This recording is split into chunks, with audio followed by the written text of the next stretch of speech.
Abraham's faith tested. Some time later, God tested Abraham's faith. Abraham. God called. Yes, he replied. Here I am. Take your son, your only son, yes, Isaac, whom you love so much, and go to the land of Moriah. Go and sacrifice him as a burnt offering on one of the mountains, which I will show you. The next morning Abraham got up early.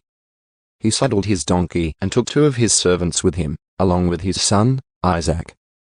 Then he chopped wood for a fire for a burnt offering and set out for the place God had told him about. On the 3rd day of their journey, Abraham looked up and saw the place in the distance.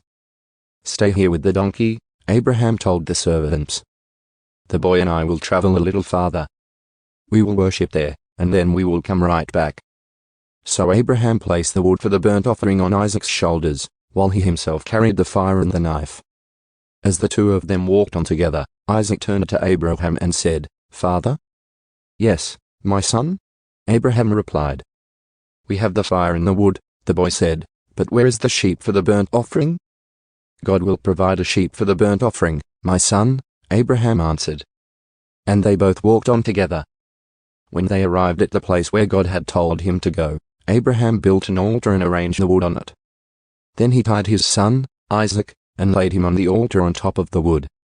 And Abraham picked up the knife to kill his son as a sacrifice. At that moment the angel of the Lord called to him from heaven, Abraham. Abraham.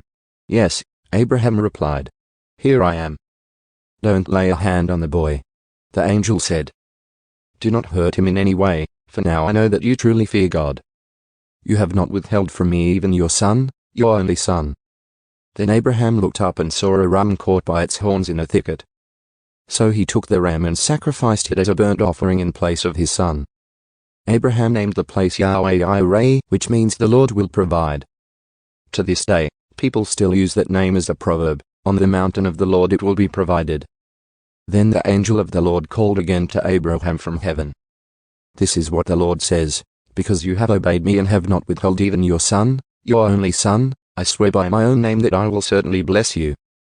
I will multiply your descendants beyond number, like the stars in the sky and the sand on the seashore. Your descendants will conquer the cities of their enemies. And through your descendants all the nations of the earth will be blessed, all because you have obeyed me. Then they returned to the servants and traveled back to Beersheba, where Abraham continued to live. Soon after this, Abraham heard that Milcah, his brother Nahor's wife, had borne Nahor 8 sons. The oldest was named Uz, the next oldest was Buz, followed by Kemuel the ancestor of the Arameans, Kesed, Hazo, Pildash, Jidlaph, and Betuel. Betuel became the father of Rebekah.